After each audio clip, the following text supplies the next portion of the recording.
Hi guys, welcome back to the channel. So today I will be sharing with you the top 4 methods to utilize your EPF account tree funds. Now, the methods that I'm going to share with you are closely related to the year of assessment 2023 tax relief. What does that mean? Is that it may or may not apply for the year of assessment 2024, but we will only know that when the budget 2024 is announced at around end of the year. But I believe the tax relief that I'm going to mention, it will be very similar for year of assessment 2024 and year of assessment 2023. I will also be going through on who is suitable for these methods. So be sure to stick right to the end of the video. So let's jump right into the topic. So coming in at number 4 is to recontribute back into the PRS scheme. So what is this PRS scheme? Some of you may ask. So PRS scheme, it's something that is very similar to the EPF, but it is private. So you are able to select the funds to invest, and the government have this initiative just because they want individuals to save more for their retirement. So it works very similar to EPF. Every contribution, it will be split into 70% and 30%. And you're only able to withdraw it after the age of 85. But there's also several conditions where you can withdraw the funds before the age of 85, whether it's for housing purpose or for healthcare purposes. So I'll leave down the link in the description so that you guys can read more through about it. So do take note that if you withdraw before the age of 55, for general purposes, there will be 8% tax penalty as well. Okay, so I just want to give you a brief overview on what is this PRS. So why do I say that this method is coming in at the 4th place? Because we are taking something that is for our retirement to reinvest it back for our retirement as well. So basically, there's net no loss for us, and on top of that, we get 3,000 ringgit tax relief to our taxable income. Okay.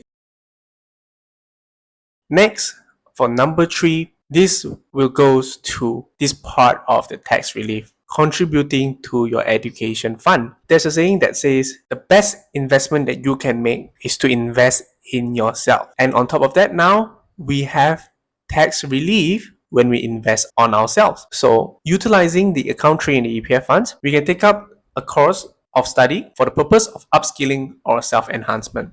And this is restricted up to 2,000 ringgit.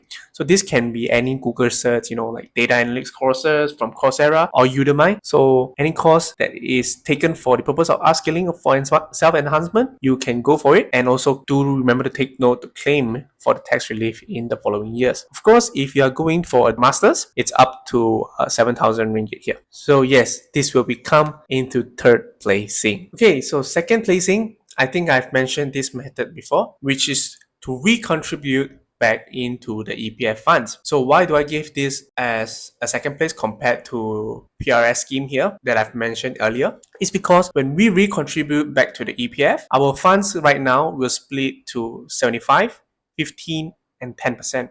Which means that we still have 10% of flexibility in our EPF funds in order for us to withdraw anytime for any purpose, right? Whereas the PRS schemes is only subject to housing purposes or healthcare purposes. So 2nd place, I would give it to recontributing back to the EPF funds. However, do take note that voluntary contributions is restricted up to 3,000 ringgit, and this includes the life insurance premium payments as well. So be sure to take note of your annual life insurance premium payments and minus it off, take away that amount from 3,000 ringgit and then recontribute back to the EPF, and that will be your tax relief of 3,000 for that year. Okay, so 2nd place goes to recontributing back to EPF.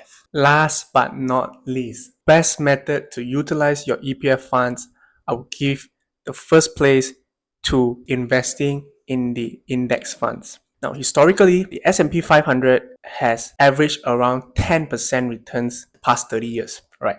But I would say a safe expectation is between 7 to 10% returns for the S&P 500. Not only you can invest in S&P 500, but you also can invest in other index funds like the Total World Stock Index funds, which consists of the whole world economy, right? So when you're investing in this type of index fund, you are investing in the world's economy, or the S&P 500 is like the US economy, right? Because the S&P 500 consists of the 500 top best large company in the US market. So why do I say that S&P 500 is the best method? Because not only that the capacity is unlimited For example, like in the previous method that I've mentioned, has restrictions, right? But investing in the S&P 500, we can invest any amount, right? And nowadays, we're spoiled with platform to invest. There is Mumu, there is IBKR, and I personally use both. Link for these two platforms is in the description down below.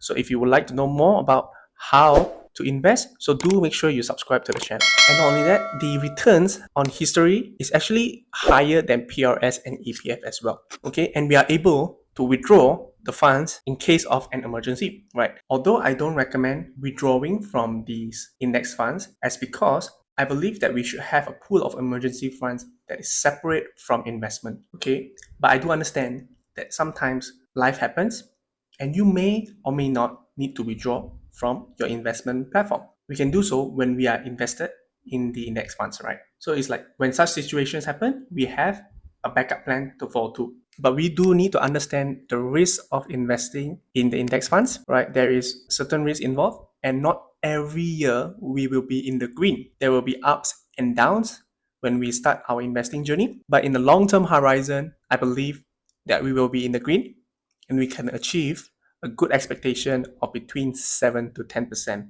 returns. So I will be doing a summary for these four methods that I previously mentioned. Let's jump right into it. First of all, the PRS. We can see that the PRS requires 18 years and above. So if only you are 18 years and above, you are able to apply for this PRS scheme. So not only that, I would suggest people who has at least 50,000 ringgit annual income and above. So why do I say that? Okay, to understand why do I say that is that we need to understand the tax rate and tax relief here. So I'll show you on the screen right here. Okay, these are tax rebates. So you can see that there is income tax rebates for resident individual with chargeable income less than 35,000. Okay, what does chargeable income means here? It means your annual salary minus of your tax relief, minus of the tax relief that I will show you shortly. And if you have minus off and you are achieving less than 35k, you'll be entitled to 400 ringgit tax rebate. For example, I will show you the tax rate here. So imagine that your chargeable income, let's say your annual income is 50,000, you minus off the tax relief, you minus off all these tax relief that I will go through on the screen right here. Okay, minus off all these tax relief. Okay, I believe a normal individual that is single and not married can achieve at least 15,000 ringgit tax relief. So imagine if you earn 50k and you minus off 15,000, it will be 35,000. All right. So in 35,000, you will need to pay 450 ringgit tax. But on the 450 ringgit tax, all right, if you earn slightly less than this 35,000 ringgit tax, for example, 34,000 ringgit tax, you are able to achieve a 400 ringgit tax rebate on top of the tax rate that you are supposed to pay. So I'll do the calculation here and I'll show you on the screen an example. That's why I suggest that for individuals who earns at least 50,000 annual income and above to only contribute to the PRS. Not only that, I would suggest that everybody would have an emergency funds account and an investment account, and also do not have any high interest debts, because if you do not have all these emergency funds and investment accounts, the tax rate, the tax savings doesn't make sense. Okay, if you have credit card debts that has annual interest of 18% and you are unable to pay it, I would say please clear off your debts first and leave this on the later part of your life. So it goes to the same for the rest of the strategy. My general rule is to always have an emergency funds account, and also to have no debts, and also it's to have an investment account before you think of optimizing your tax relief. Next, let's go to the pros and cons. So pros here is that PRS, we have tax relief up to 3,000, education fees we have tax relief up to 7,000, and it's upskilling yourself. Whereas recontributing to the EPF, you're entitled for 3,000 tax relief, 10% flexibility on contributions, and there is minimum 2.5% returns by the EPF law. So there is a law regulating EPF that they will have to provide minimum 2.5% annual returns to our EPF accounts. So yeah, that's one thing good about this recontributing back to the EPF.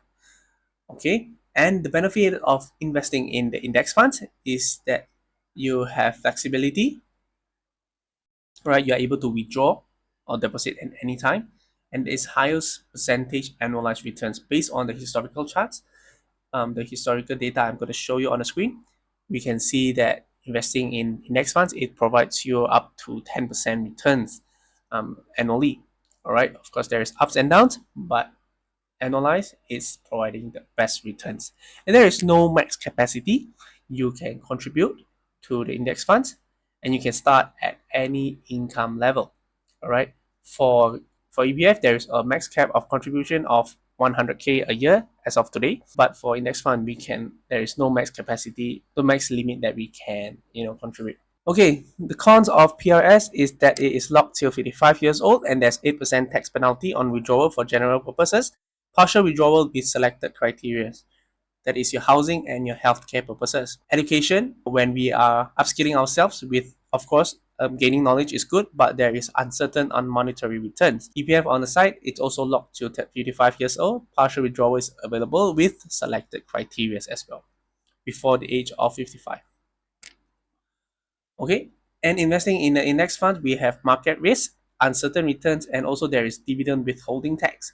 So investing in the US index funds, there is withholding tax from the US government side. There is a withholding tax to our country's residents. So just do take note of that. So how to start investing in the PRS? The easiest way is to open an account online through Versa. They are running a Versa PRS campaign. I'll link it down in the description below. And it is also providing you a 50 ringgit cashback if you deposit into any one of the Versa PRS funds. So for more information, I'll link it down below so you can have a view. For education, if you're looking to upskilling yourself, you can always go to Coursera or Udemy. So these are actually a good course to get started and get Google Analytics certs, and these are also available for tax relief. So just make sure you keep the receipt and the transaction slip. For EPF iAccount, I've done an iAccount app tutorial.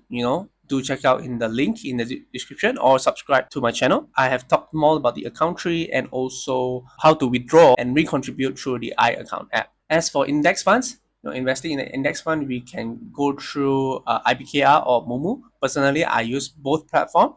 I'll leave my referral link down in the description below so you guys can start as well. So I believe these two platforms is easier for us to invest as a Malaysian. Of course, I've talked the pros and cons of these two platforms. I'll link it down in the description as well, so you guys can have a go through on which platform is more suitable for you. All right. So there is basically two of the most popular funds right here that I'm sharing you. One is the S&P 500. We can invest through CXPX and VUAA. So why do I suggest these two is that these are actually Ireland domiciled funds and they have only 15% withholding tax.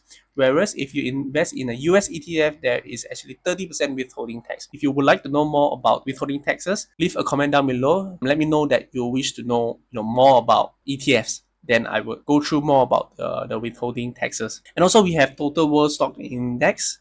These are you're basically investing in the world economy. VWRA is one of it. It's also an Ireland domiciled fund. Basically you're betting on the whole world's economy to go up, and historical average also is about I think 7 or 8%, which is also not bad, not too bad. Better than EPF, but I think it's slightly lower than the S&P 500. So S&P 500, you're betting on US top 500 companies to go up. Yeah. So historical returns on the S&P 500 is about 10%. So yeah, basically that's it, guys. I have gone through a very quick summary through these 4 methods that I've mentioned. So if you guys would like to know more, or if you guys have any questions, any discussions, feel free to let me know in the comment section down below. I'm actually open for any feedbacks. If you guys think that these are not the best methods, you have even better methods on how to utilize your EPF funds, EPF account tree funds, just do let me know, right? Leave in the comment section down below so we can, share with others as well. With that being said, I think that's it for today. I hope you guys like this content. And if you haven't subscribed, don't forget to like and subscribe, and I'll see you next time.